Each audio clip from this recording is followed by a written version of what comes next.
السلام علیکم ورحمۃ اللہ وبرکاتہ۔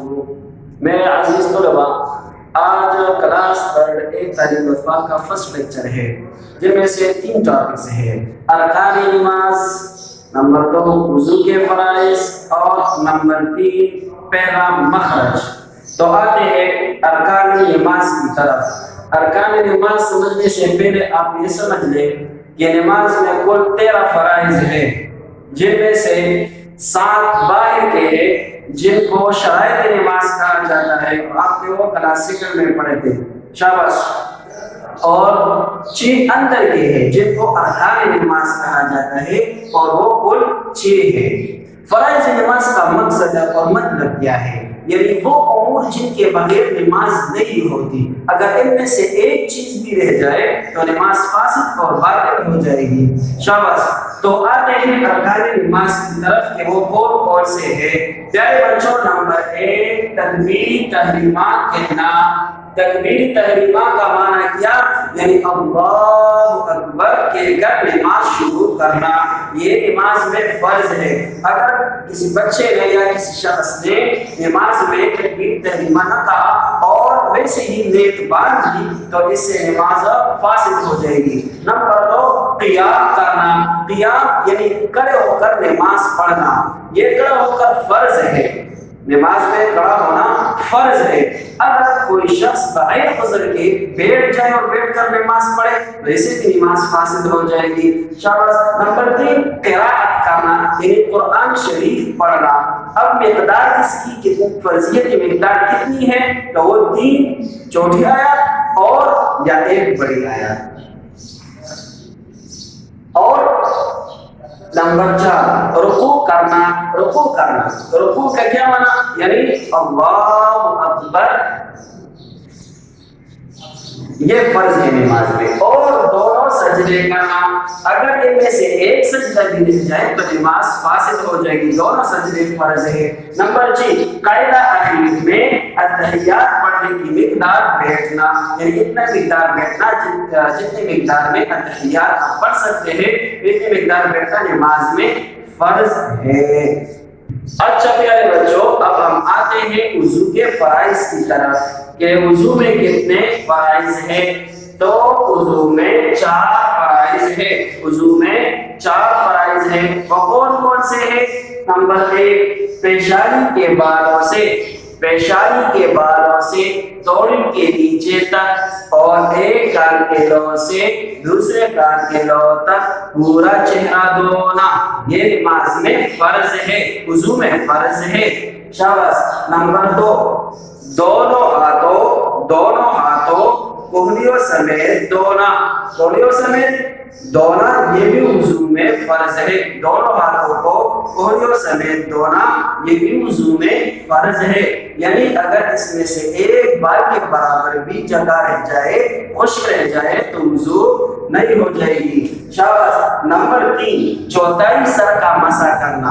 چوتھائی سر کا مسح یہ فرض ہے، پورے سر کا مسح کرنا یہ سنت ہے۔ چوتھائی سر کا کیا معنی؟ یعنی 4 انگلیوں کے بقدر، 4 انگلیوں کے بقدر جو کہ پیشانی کے برابر ہے، یہ اتنی مقدار پہ مسح کرنا فرض ہے، چاہے جس جہت سے بھی ہو، اس جہت سے ہو، اس جہت سے ہو، اوپر سے ہو یا پیچھے سے ہو، لیکن 4 انگلیوں کے بقدر جس کو چوتھائی سر کا مسح کہتے ہیں، یہ بھی وضو میں فرض ہے۔ اور وہ جو طریقہ بتایا جاتا ہے کہ اس طرح مسح کرنا، اس طرح کرنا، یہ پورے سر کا مسح کہلاتا ہے، یہ سنت ہے، شاباش۔ اور نمبر 4 دونوں پاؤں ٹخنوں سمیت دھونا، دونوں پاؤں ٹخنوں سمیت دھونا یہ بھی وضو میں فرض ہے، شاباش۔ اچھا پیارے بچوں، اب ہم آتے ہیں پہلا مخرج کی طرف۔ یہ پہلا مخرج کیا ہے؟ تو پہلا مخرج ہے جوف دہن۔ جوف دہن، جوف کہتے ہیں خالی کو، اور یا پیٹ کو، اور دہن کہتے ہیں منہ کو۔ تو اب معنی کیا ہوگا؟ یعنی منہ کے اندر کا خالی حصہ، منہ کے اندر کا خالی حصہ۔ اس سے کیا کون کون سے حروف نکلتے ہیں؟ اس سے حروف مدہ نکلتے ہیں، جوف دہن سے حروف مدہ نکلتے ہیں۔ حروف مدہ کتنے ہیں؟ وہ 3 ہے، واو الف مدہ، واو مدہ، یا مدہ۔ اس سے پہلے آپ یہ جان لیں کہ مد کا کیا معنی؟ مدہ، ان کو مدہ کیوں کہا جاتا ہے؟ مد کا معنی ہے کھینچنا، اور اس میں بھی ایک حروف میں بھی ایک الف کے بقدر کیا ہوتا ہے؟ مد ہوتا ہے، یہ کھینچا جاتا ہے، اس وجہ سے اس کو حروف مدہ کہتے ہیں۔ شاباش، اب جان لیں کہ الف مدہ کیسے کہتے ہیں، واو مدہ کیسے کہتے ہیں، یا مدہ کیسے کہتے ہیں۔ الف مدہ یعنی وہ الف خالی، وہ الف ساکن جس سے پہلا زبر ہو، اس کو الف مدہ کہا جاتا ہے۔ واو مدہ جس سے پہلے پیش ہو، اس کو واو مدہ کہتے ہیں۔ یا مدہ یعنی وہ یا جس سے پہلے زیر ہو، اس کو یا مدہ کہا جاتا ہے۔ شاباش، اب میں آپ کو مثال سے سمجھاتا ہوں کہ مثال کیا ہے، انشاءاللہ آپ سمجھ جائیں گے۔ مثال ہے اوتینا، اوتینا۔ اب دیکھیں یہاں پر واو ہے، واو ساکن، اور اس سے پہلے پیش آئی ہے، تو قاعدہ کیا تھا کہ واو ساکن اور اس سے پہلے پیش ہو تو ہم اس کو کیا کہیں گے؟ واو مدہ۔ تو کس سے یہ کہاں سے ادا ہوگی؟ منہ کے اندر کے خالی حصے سے۔ تا یا ہے، یا ساکن، اور اس سے پہلے زیر آئی ہے، تو اس کو یا مدہ کہا جاتا ہے۔ اوتی، اور الف مدہ، الف ہے اور اس سے پہلے زبر ہے، تو اس کو الف مدہ کہا جاتا ہے۔ تو ادائیگی کس طرح ہوگی؟ اوتینا، اوتینا۔ شاباش، دوسرا مثال نوحیہا، نوحیہا۔ واو ہے، اس سے پہلے پیش ہے، یا ہے، اس سے پہلے زیر ہے، الف ہے، اس سے پہلے زبر ہے۔ شاباش، تو نوحیہا حروف مدہ۔ شاباش۔